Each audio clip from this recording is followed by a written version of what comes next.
Vous les avez vus? Vous les avez entendus? Voilà comment on applaudit en langue des signes. On lève haut les mains au-dessus de la tête, on tape fort des pieds et tout le corps doit vibrer. Alors ce que je vous propose, on va tous ensemble applaudir très fort en langue des signes. Allez-y!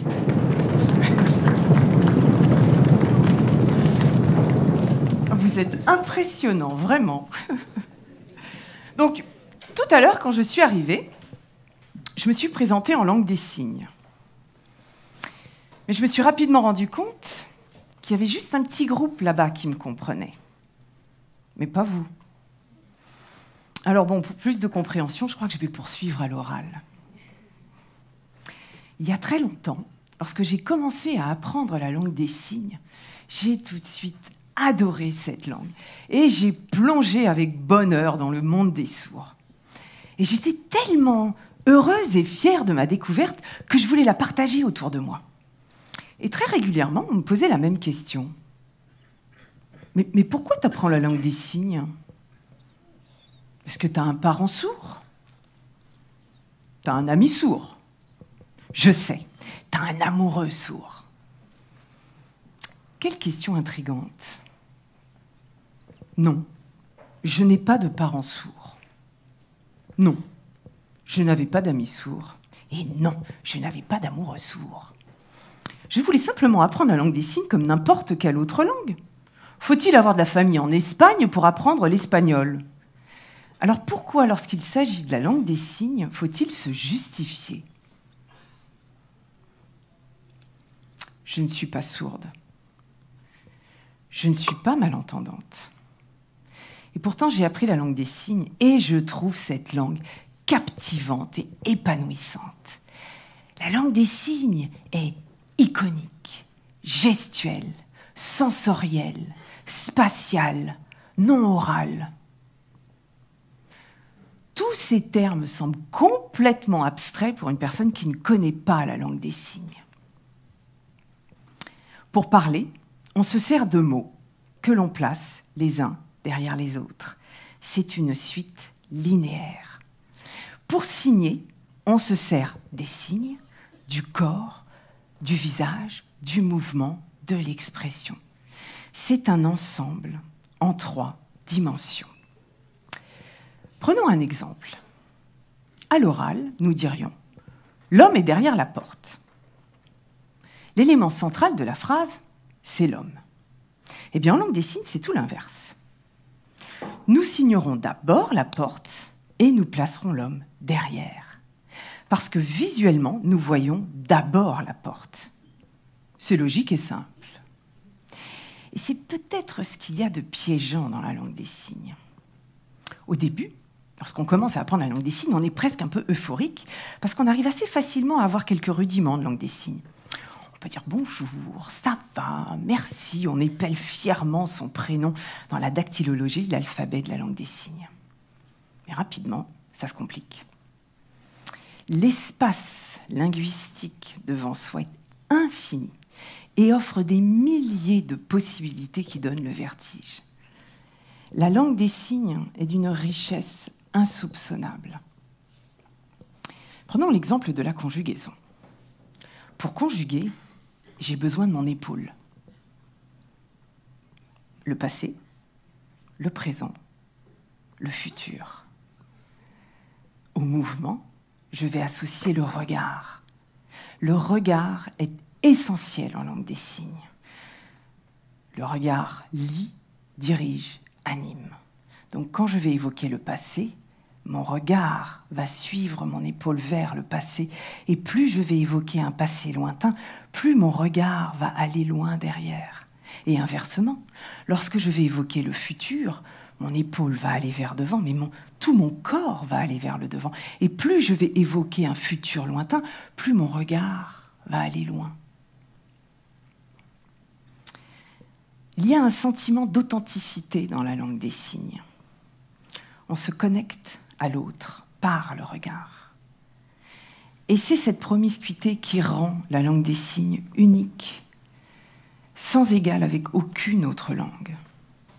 Mes yeux sont mes oreilles. Pour communiquer, je dois regarder. je ne regarde pas, je ne communique pas. Et c'est ce qui rend la relation avec les sourds unique et sincère. Lorsqu'on communique, on est plus proche de l'autre. On se frôle, on se touche, on se dévoile. Parler avec son corps, c'est aussi accepter d'être plus vulnérable. Pour nous, les entendants, ça peut être déstabilisant, l'approche de cette langue. Peut-être difficile d'accepter le regard de l'autre et d'adopter une certaine forme de silence dans la communication où l'oral n'a pas lieu d'être. La langue des signes pousse parfois à aller au-delà de ses limites et à se mettre à nu. Il peut être difficile d'accepter le silence en langue des signes et surtout de parler d'une façon sincère. Si on veut mentir en langue des signes, ça peut être compliqué. Le corps parle et exprime des vérités que l'oral souhaite cacher. Omettre, oui, mais mentir, je vous le déconseille vivement. Le saviez-vous ? La langue des signes n'est pas universelle. Il existe 121 langues des signes. En France, il s'agit de la langue des signes française. Et oui, la logique de la création d'une langue est la même partout. Locale, culturelle, spécifique. Mais à partir du moment où vous maîtrisez une langue des signes, il vous sera beaucoup plus facile de communiquer dans une autre langue des signes. Un sourd français et un sourd chinois vont avoir une base linguistique et gestuelle commune et pourront rapidement communiquer et se comprendre, bien plus facilement qu'un français et qu'un chinois. L'iconicité des signes facilite d'ailleurs la communication. Par exemple, l'action de manger. En Asie, on utilisera les baguettes. En Afrique ou en Inde, la main. Et en Europe, la fourchette. Nous avons tous en nous une communication gestuelle et non orale, mais nous ne savons plus comment l'utiliser. Petit, notre éducation nous contraint à limiter nos mouvements, à contrôler l'expression de notre visage. Qu'est-ce que c'est que cette grimace ? Ouh, mais tu vas arrêter de gesticuler ? Alors qu'en langue des signes, c'est tout l'inverse. Les expressions du corps et du visage sont essentielles. Le lâcher-prise est primordial pour rentrer dans le monde des sourds. Les sourds ont une autre approche du monde. Ils ont un rapport aux gens, un rapport au corps, qui est différent de nous. Pour eux, la langue des signes est une évidence, c'est la langue naturelle. Ils revendiquent l'appartenance à une communauté, avec des valeurs, des codes, un humour, une langue, une culture sourde. Pour nous, c'est un monde inconnu, car malheureusement, la problématique de la communication est essentielle. Comment les comprendre lorsqu'on ne connaît pas leur langue ? Et c'est ce qui tend à les rendre, à nos yeux, mystérieux et invisibles. Si proches de nous et si lointains, à côté de nous et si inaccessibles. Et pourtant, lorsqu'on a la chance de les connaître, c'est une communauté joyeuse et fière de sa différence, revendiquant sa singularité et rejetant les termes de handicap ou de déficience.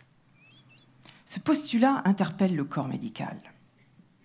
Il faut les soigner, il faut les réparer, il faut les appareiller, il faut les changer et leur rendre une audition qu'ils ne souhaitent pas avoir. Et c'est cette opposition entre fierté et singularité d'un côté, et déficience et manque de l'autre qui tend les relations entre les sourds et les entendants. Mais ce que les sourds demandent, c'est que nous apprenions leur langue pour communiquer avec eux, pour apprendre à les connaître et à les accepter dans leur surdité. Comme le souligne Bernard Mottez, célèbre sociologue et écrivain français, la surdité est un handicap partagé. Handicap qui n'existe pas lorsque les sourds sont entre eux. Handicap qui apparaît lors de la rencontre d'un sourd et d'un entendant, et qui pose problème autant au sourd qu'à l'entendant, puisque c'est un handicap de communication. Je me souviens encore, avec émotion, de mes premières fêtes de sourds, où moi, seule entendante, j'essayais de comprendre les conversations. À votre avis, c'était qui l'handicapé ? Avant de vous quitter, j'aimerais vous apprendre un signe. Alors je vais vous demander tous de le faire avec moi. Vous mettez vos mains comme ceci. C'est la Guadeloupe. Un grand merci pour votre écoute.